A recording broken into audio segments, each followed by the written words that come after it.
Good afternoon. Thank you so much for joining us for yet another incredible iteration of Tarragon Talks. It's always such a pleasure to spend Sunday with you all. And today I'm so pleased to be able to introduce these two incredible artists who are also brothers in life and are also co-writers on this really wild play. I printed off their bios just to be able to make sure I get all of their incredible accomplishments. Yeah, it is. So please bear patience with me. But on the left is Rouvan Silogix, who is making his Tarragon debut. For both of them, actually, this is a Tarragon debut for both of them as playwrights, but they're not new to the city or to the world of art and theater and other mediums in any way. But recently, you might have seen his production at Craze Theatre of Bengal Tiger at the Baghdad Zoo. And he also worked on The Land Acknowledgement As You Like It, written by Cliff Cardinal, because Rouvan was the associate artistic director at Craze Theatre 3 seasons ago. Yeah. And so a lot of the work that you've seen from Craze will have had a touch of love and inspiration from Rouvan. No. And also recently, another co-work from the both of them was The Caged Bird Sings at the Aga Khan Museum. You might have, over the summer. And so we are so delighted to be able to host their new work now here at Tarragon. Some of Rouvan's other works can be seen at Theatre Pasmarai, Buddies in Bad Times, the Theatre Centre, Next Stage Festival, Summer Works, among others. And Rouvan is also an RBC and Toronto Arts Foundation art winner. I'm going to hold off a little bit about Modern Times and Theatre Arto because these are their own theatre babies that they run as their companies. And over to the right, I have the delightful pleasure of introducing Rafeh Mahmud. Similarly, Rafeh crosses many mediums and also works as an Emmy Award-winning producer on Good Morning America. I'm the good-looking one. No answer. No comment.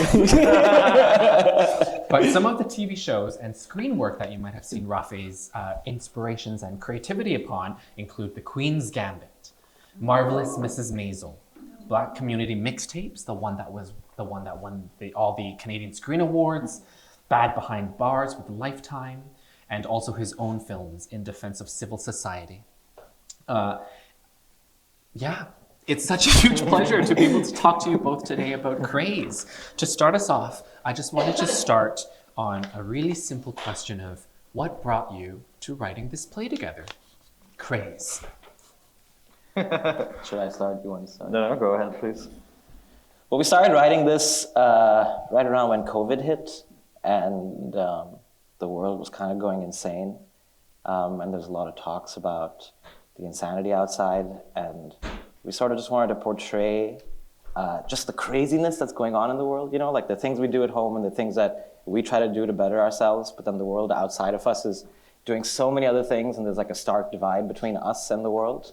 And we just wanted to just showcase how insane human beings can be, pretty much.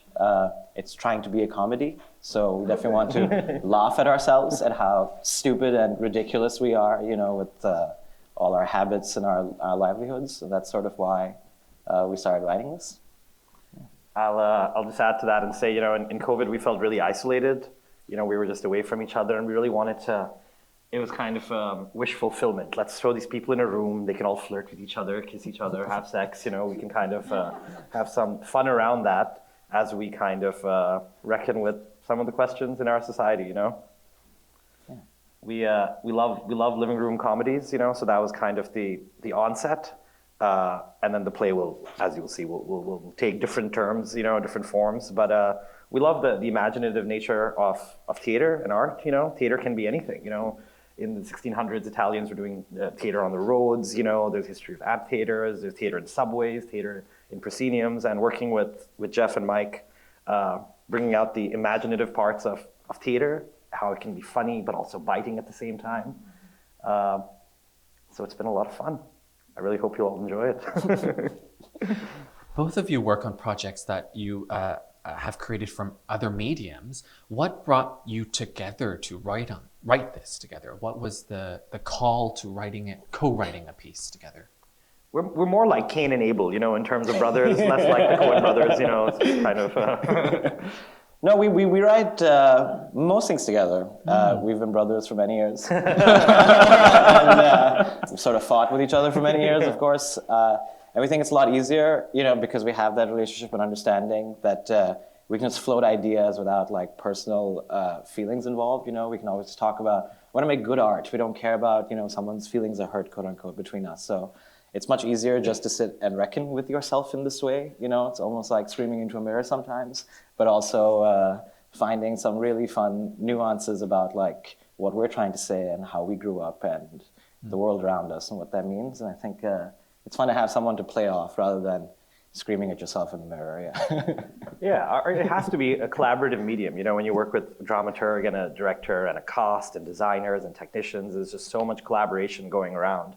So definitely in the writing as well. We also, we like to believe we keep a good check on each other, in terms of what we want to explore. We can't be so arrogant as to think we have the answers to all of society's profound questions and problems. All we can do is kind of reframe the questions in a different kind of engaging, tantalizing way, with the hopes that we can relook at the same thing in a different way to move forward. Yeah. And both of you work across mediums. What was the different forms of either genre or inspiration that you brought in? There's a lot of literary influences that are little lovely nods in this play. And so what was that process of curating what you decided to approach this play with? I'll say, it's like, Jeff is completely correct, there are tons of kind of literary references and inspirations. For us, it's like we have an idea, and so then we started researching it. We started looking at other things that kind of explore or do a similar thing or talking about a similar thing. And for us, it's more of a love of all of that, whether it's Dante or Edward Albee or all the other things. It's more like we're in conversation with them, We love their work, we're inspired by them, and then we kind of take them and do our own little twist, our own little kind of form of how we see them. So for us, it's always kind of, the inspirations kind of stem from what we're trying to do. So living room comedies, we would argue there's some Edward Albee, Who's Afraid of Virginia Woolf, there's some Noel Coward, even kind of more recent British comedies. And then as the play goes on, the genres and the form kind of twist, spoiler alert. We go into some non-linear storytelling and then kind of ends with a surrealist, kind of more absurdist touch, which is just gorgeous,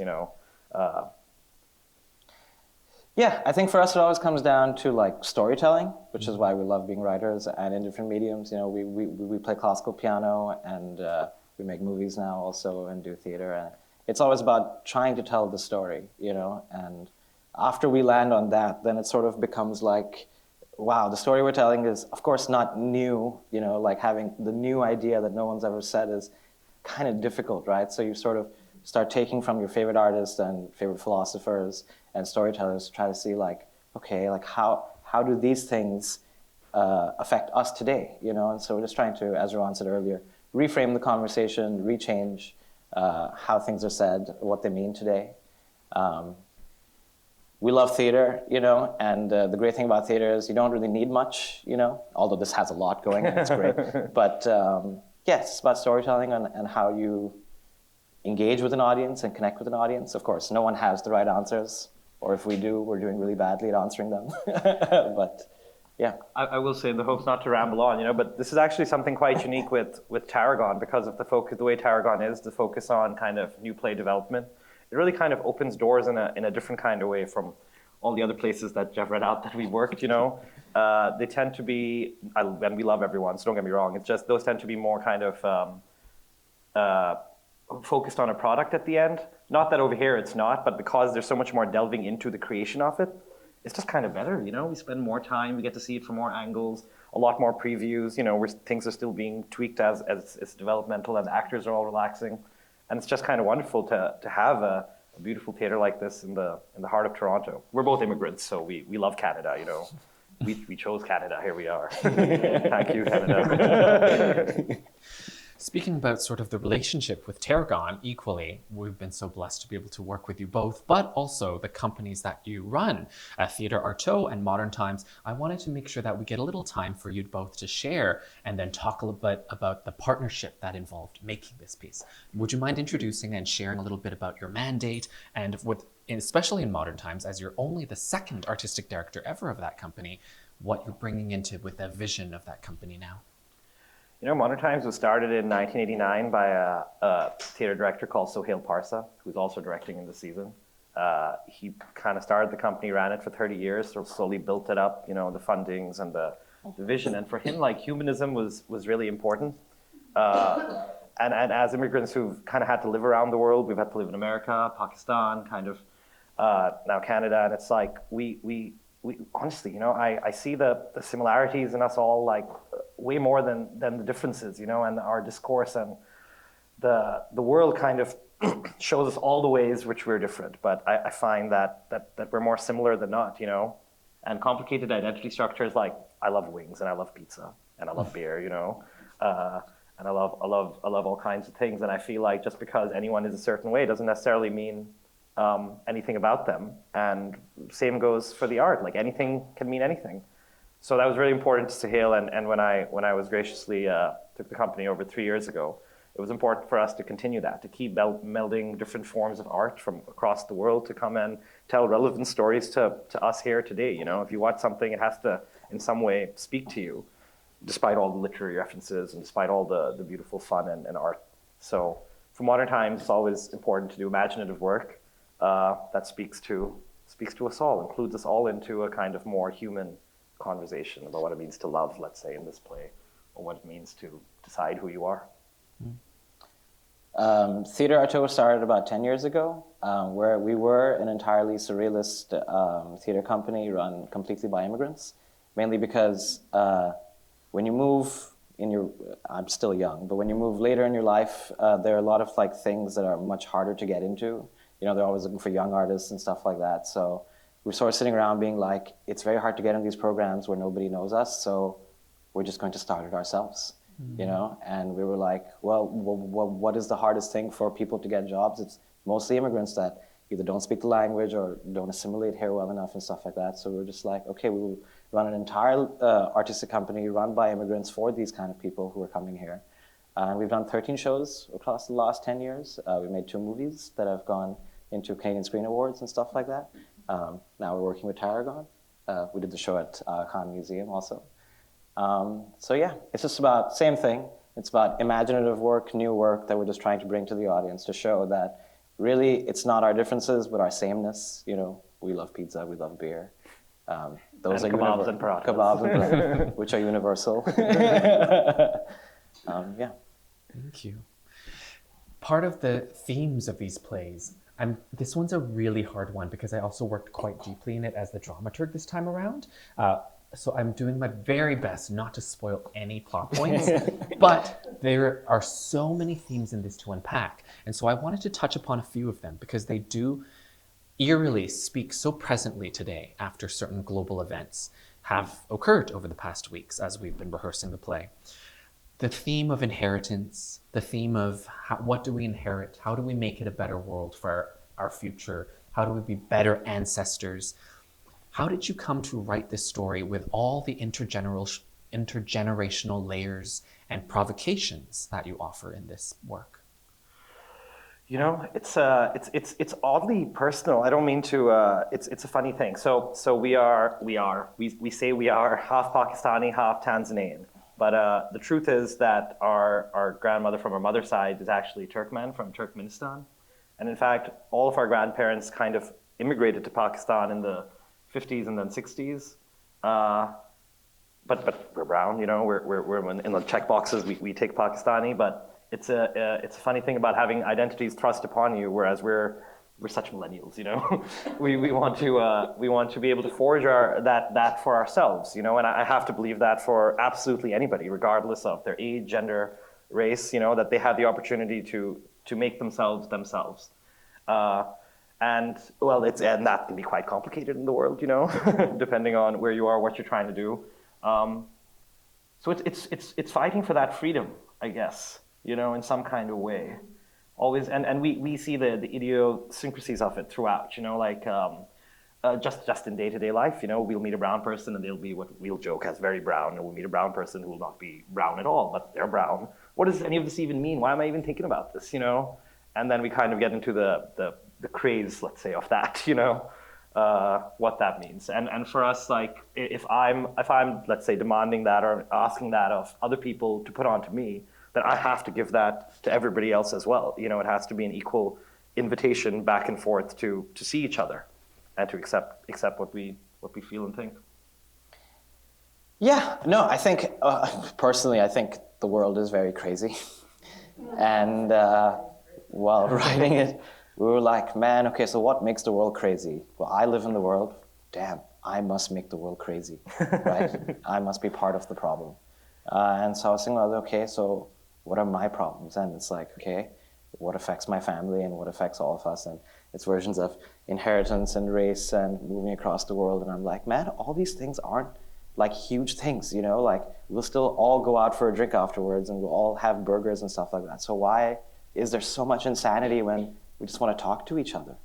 You know what I mean? And it's clearly like these things that we put upon ourselves, like these categories that we try to define ourselves by or try to define each other by. It's like, why are we doing that? Like, can we not just talk to human? Mm-hmm. And I guess our answer is, well, we don't have an answer, but our joke is we clearly can't. We can't talk to each other without screaming at each other or fighting with each other.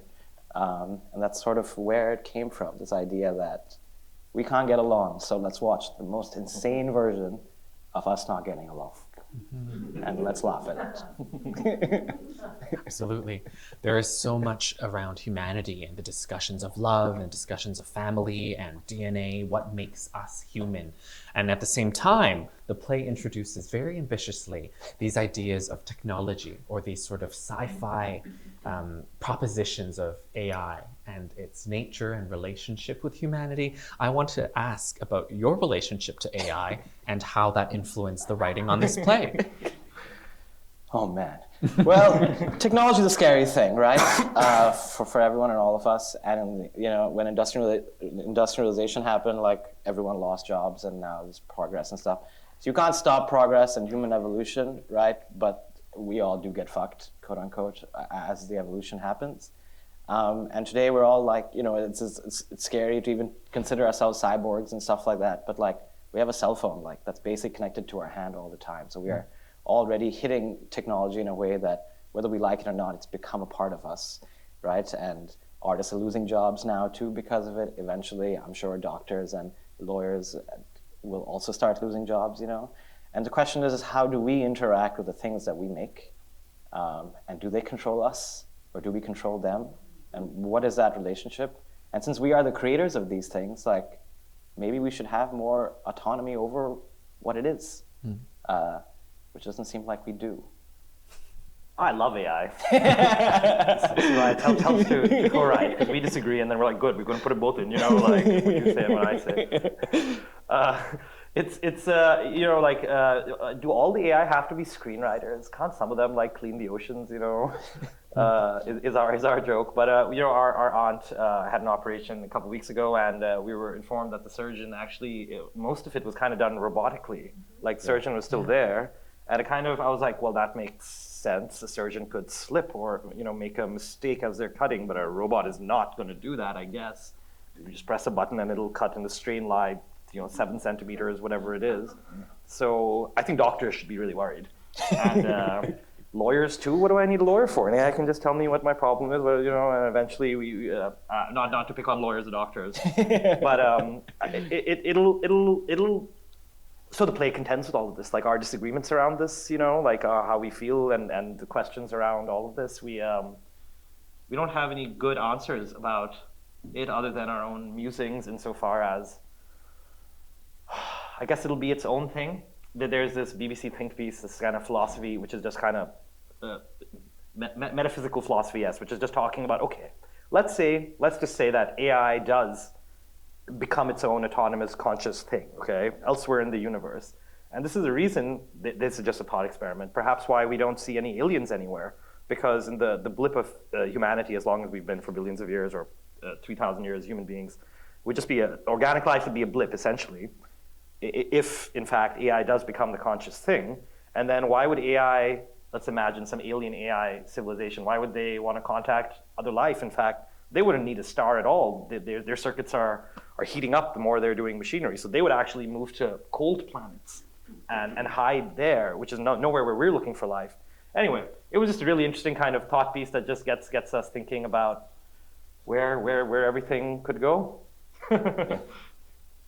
Thought piece. Thank you. It's on BBC, yeah. Highly recommend. I love these answers because what you're both providing is such an insight both to your thoughts and philosophy, but also to the process of working on this play. You're both such wildly imaginative and creative humans, and so part of watching this piece is to take these giant thought experiments. And a previous interview you had, Rouvan, you mentioned this quote that I want to bring up with everyone. You said you wanted to create art that tickles the imagination. And so that's an offer that I have for you all as you watch today is, in what places are you perhaps being tickled by their imaginations and thought experiments? In what ways do you feel like you've managed to provoke that, provocation of artistic imagination in this piece? I just want to say, ultimately theater or movies or a book, it has to be somewhat, I don't want to say entertaining, but it has to be enjoyable, right? Like, this is why we engage. Even if it's something deathly serious, like a serious movie, it's enjoyable. I'm engaged, I'm fascinated. So I guess for me, tickling is always like, at least give me a good night at the theater, whatever it is, whether it's serious or funny.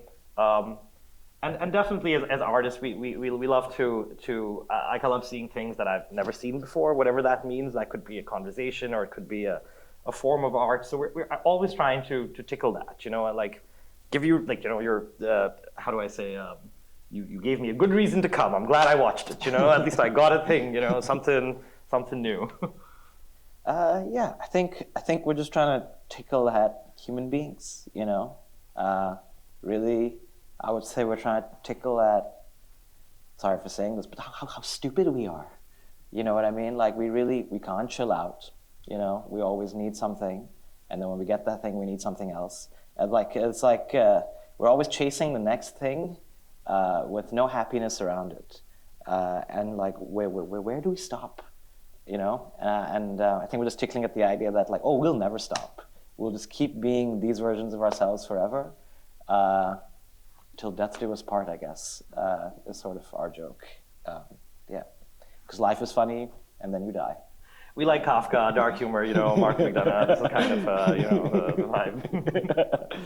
Absolutely, this play definitely has a bit of a dark edge, but always balanced with a lot of humor. And so it also ends, I would say, again, spoiler light, it ends on hope. It ends on love as a unifying force. It ends on an offer of love that's unlike anything we've seen on stage. Could I ask you both, what's your hope that's carrying you through your personal days? You sort of have to hope, right, for something better. So we hope for something better. and a love for humanity. We put people in a living room and I believe this, no matter how someone may think is different from me or different from my thoughts, I believe truly that if we just sat in the living room and had tea or biscuits or cookies, that we would find ways to connect and things that we do see eye to eye on. And actually at the end of the day, we all want safety, warmth, love of family, love of that, and we have to believe that is the baseline thing that we all want and we're all ultimately striving toward, even if things seem quite bleak sometimes. Yeah. I hope. Or I'll force myself to hope, because the alternative is more depressing. I agree with that. Absolutely. And in the process of making it, it's something that I always marvel at in the collaborative nature of theater and how joyful it can be. Our rehearsal halls have been full of humor, full of laughter, and then full of like what is going on the page, and then working together to try to make meaning out of what you've both written. How has that collaboration affected your own personal artistic practice? What did you learn or grow from in this rehearsal process? Oh, it's just joyous. It's just joyous.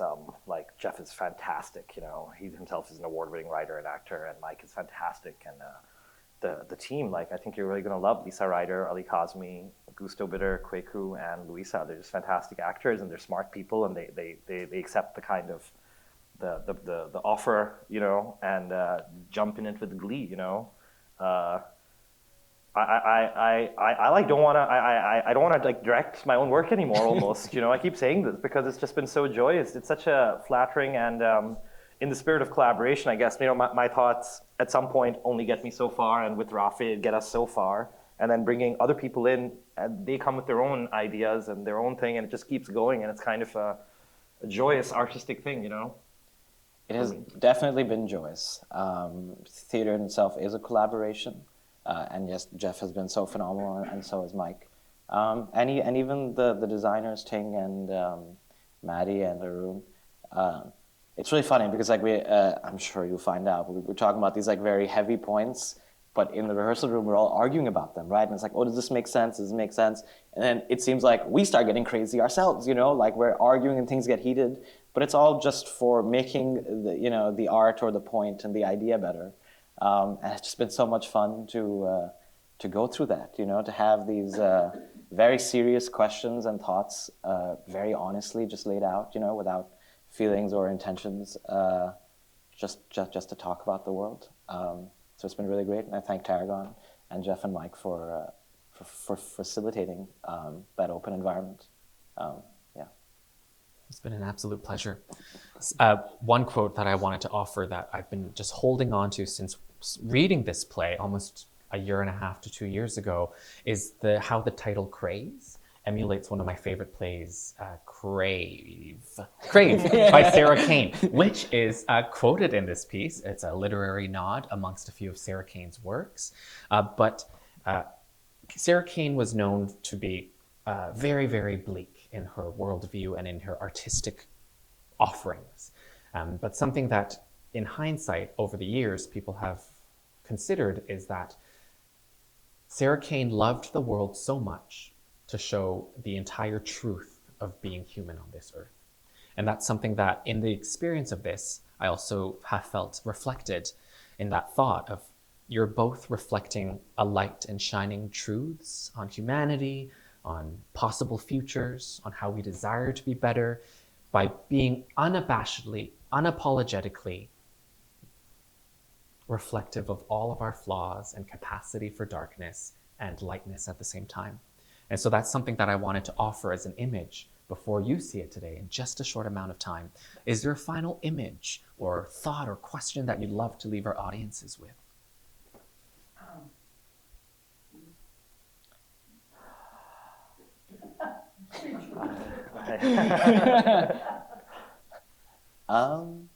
So much happens in the play.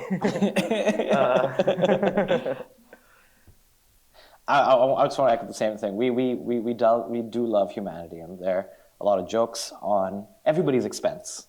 Ourselves as well. In the show, including ourselves. In fact, I think the first one is on ourselves before we even go anywhere else. Those jokes come from a bleak world, but it also comes from our love of humanity. Our love of us sitting together and having a drink, or talking about what we did last night, or having kids and wanting to raise. And I think we're just trying to touch upon that, which is it's not the bleakness that makes us human. It is us. That's all. Very beautiful. Rouvan, anything? Just about love, I say when you watch the play, just think about that. It's the two things go side by side. Me and Rafeh will be fighting, and then Rafeh will be like, okay, can you pass me the mango juice, And we're fighting. Okay, well tomorrow you have to come pick me up at 7:00. Okay, don't forget. Yes, Ivan, I told you a million times. Okay, and then we go back into the fight. That's kind of life, There's this and there's that, and this sucks, and that's life, Yeah. Great.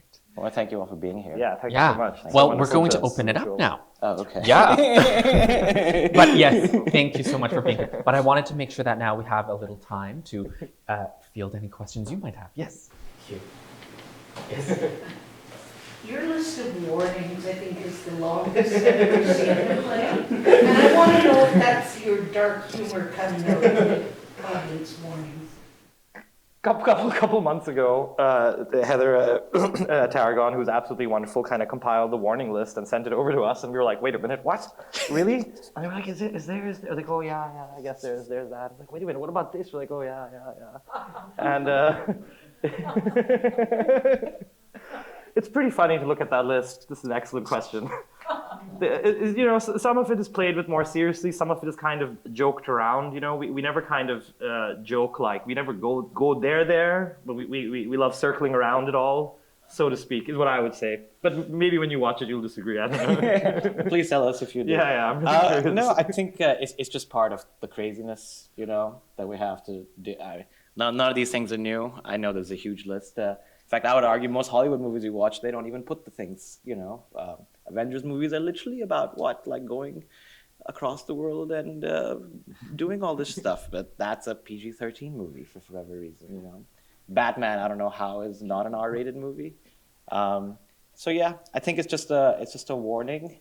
I hope it doesn't scare anyone. I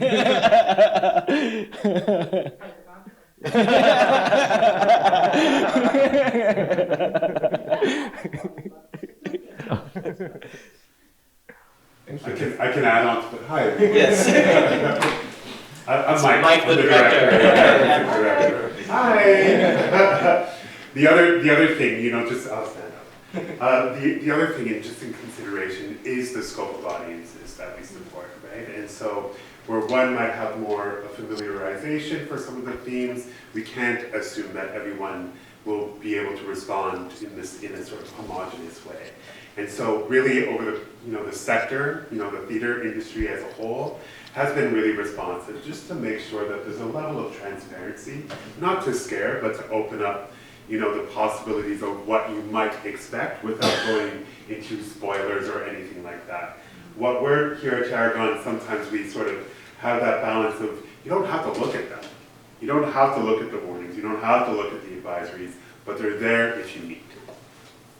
Yeah? Thanks. I would just add to that, we serve audiences like as young that come to our student matinees, and so I do compile them also with that in mind. Like we do have grade 9s coming to see a student matinee of the show, and so I just want to make sure that when we're inviting teachers to bring their youth in, that they, again, have that knowledge that they can prepare their students and that they can prepare themselves to have those conversations with their students, rather than, just kind of throwing them into it without that kind of preparation. Yeah. Thank you, Mike, Heather, Rouvan, and Rafeh for jumping in with that question. Great question. It's a great question, and ultimately, I think it's right now. What I just loved was that everybody that was working on this piece, from behind the scenes to here, came in with a thought, and that's the thing. Is I think these content notes are an invitation to converse with the art, rather than to say, "Oh, this is just what it is." It's not. It's not indicative of the art piece, and that there's so much thought and care that goes behind every single choice that we put on stage and in bringing into discussions. And through the artists, we talk about it every day, every preview. We're still looking at lines forensically. Yeah. Let's move your left to right. Yeah. In the process over time of your developments of creative and writers, etc., was this always the, hate me if you want, egocentric, narcissistic approach to life that so many people have today, in complete ignorance, willing in ignorance of the other inhabitants of this planet and the state we're in? That's an excellent question. I would say that the play directly engages with that conflict, yeah, or those with that conflict, or those thoughts. Yeah.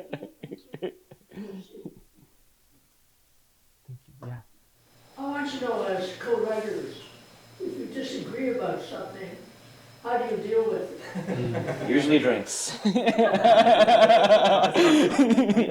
is why we need collaborators, because we will never. It's just that we'll just yell at each other for weeks and weeks, and then we let other people come and override us. In the hall and fight. Also because we're brothers, we just obviously we're so close at that it's a fight about it started at who's going to sit in the front seat of the car. And that fight is now like, why is this character saying this, Rouvan? It's somehow that didn't change.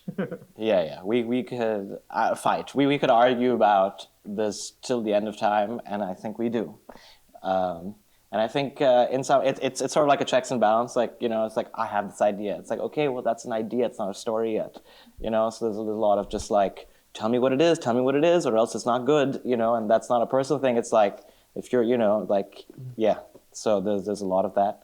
And I hope, and I think it works well for us, you know, to have those, those fights. Yes. So if you had to give the play a different title, what would be the possible choices each of you would make? Oh, that's fun. Wow.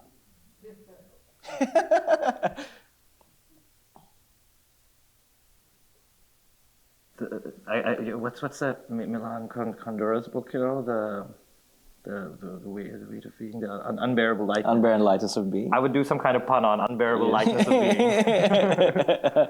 Something more clever.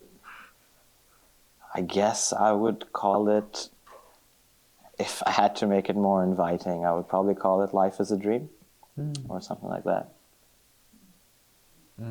It's a really hard question. We spent forever thinking about titles, character names. These are also the biggest fights also.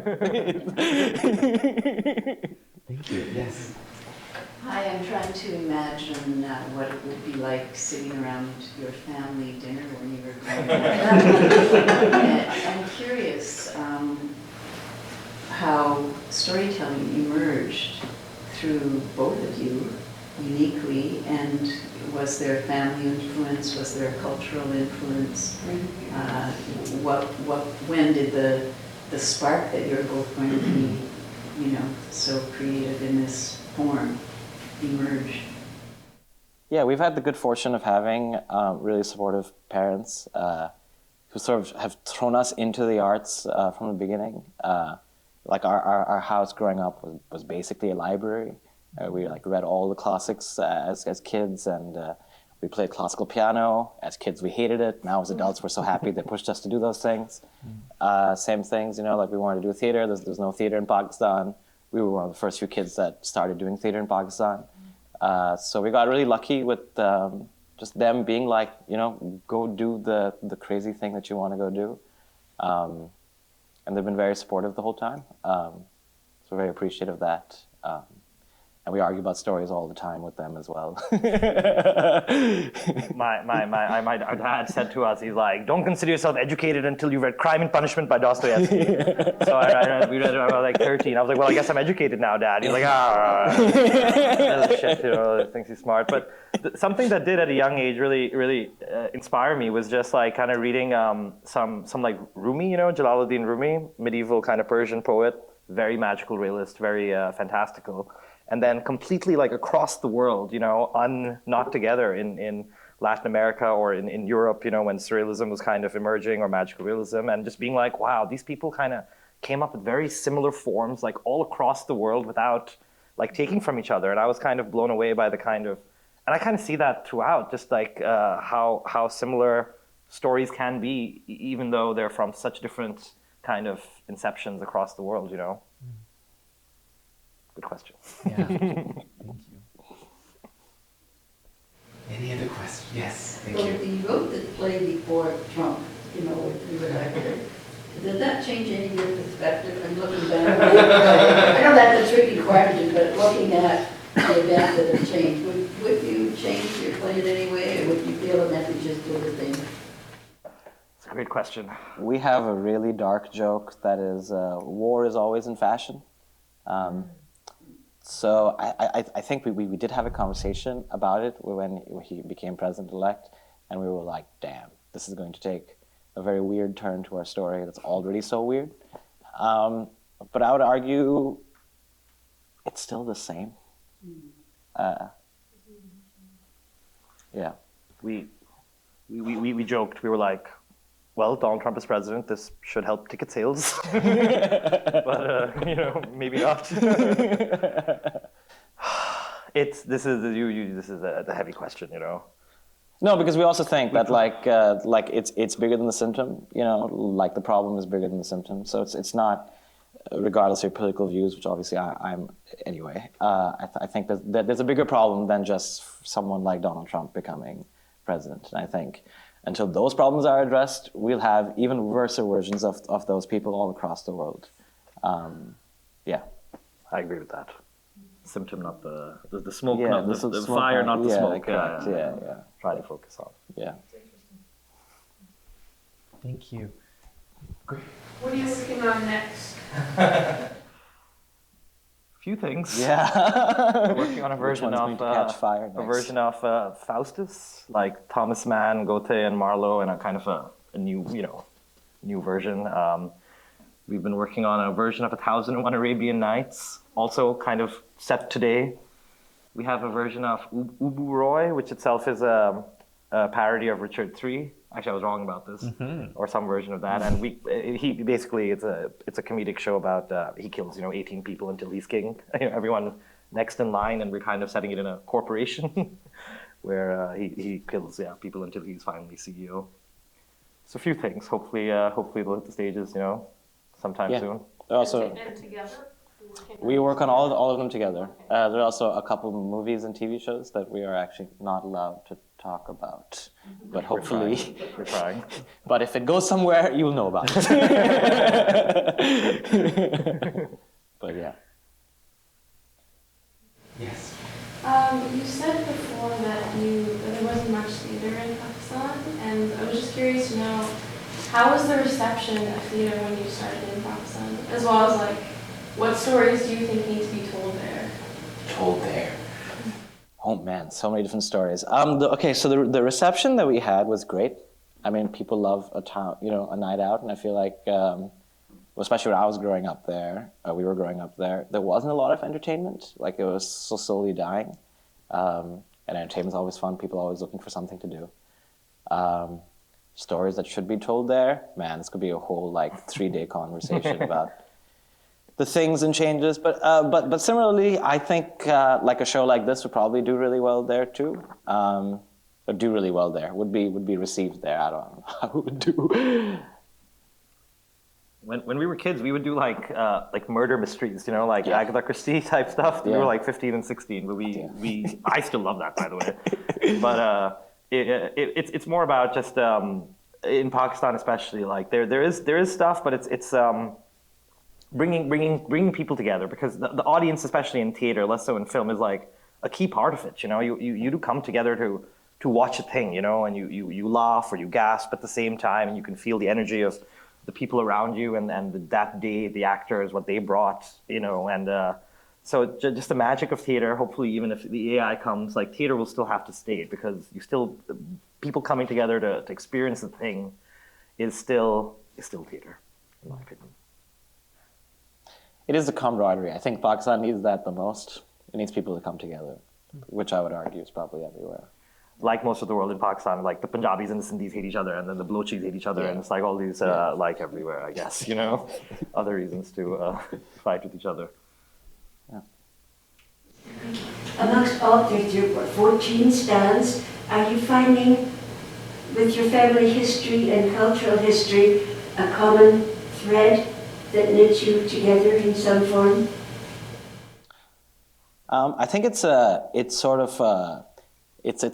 weird privilege to even be able to date back my family, even let's say a couple generations, let alone, I don't even know how far we could get. I don't think we can get that far, but certainly, I think that's sort of the thing that we joke about the most is, man, those guys love pizza up there, and these guys love samosas over here. Are they really different? That guy wants a TV sitting up north. So yeah, the things that I think the weird thing about the world is not its strangeness, but its sameness.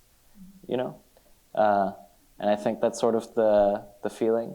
The East meets the West. It's the same thing. We all love music over there. It sounds a little different, but everyone still loves it for the same reasons. Everyone wants to raise a family. Everyone wants the same. So I think there's a lot of, there's less to divide us and more to put us together.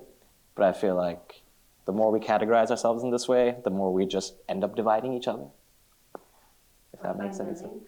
Right. And yeah.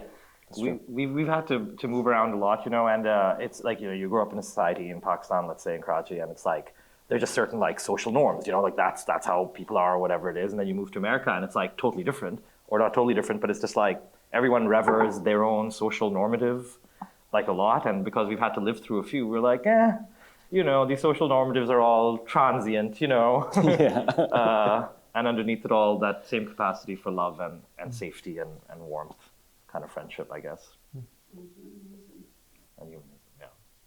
But what do you do if you have a difference of opinion about some of your material? What do? Do you just agree to differ, or do you just have to agree on a point? Between both of us, you mean? Oh yeah, well this happens a lot. And like we're like less so now, but previews, the things keep changing a little bit, whether it's line or technical aspects or whatever. So this is an ever-going, always argument.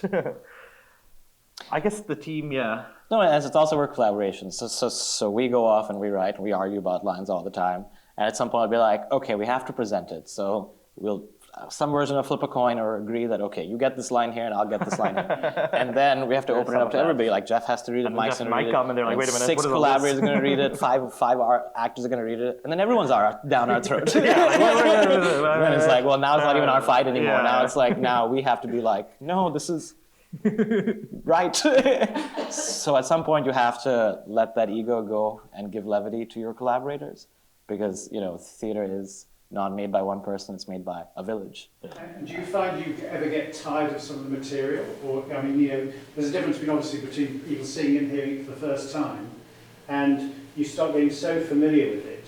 So does that come into play at all? Definitely. It definitely does. It gets harder and harder to differentiate, after you watch it so many times, personally, at least. The longer you're in it. The longer you're in it, the harder it gets to. And that's why it helps collaborators as well, because outside eyes being able to come in and be like, wait a minute, this does not make any sense actually. Yeah. Like, we said this months ago. Yeah. And maybe that was correct. Yeah. So it happens a lot. Thank you for that question. And thank you for the time today. Before we wrap up, I want to make one final little nod. In the same vein as the content notes, Heather has made an incredible resource guide. So a lot of the literary influences or the sort of touch points and the themes or news articles about AI, they're all available on the resource guide. So we've opened that up for your conversation and thinking as well. But please join me in thanking the brothers, Rouvan. Thank you.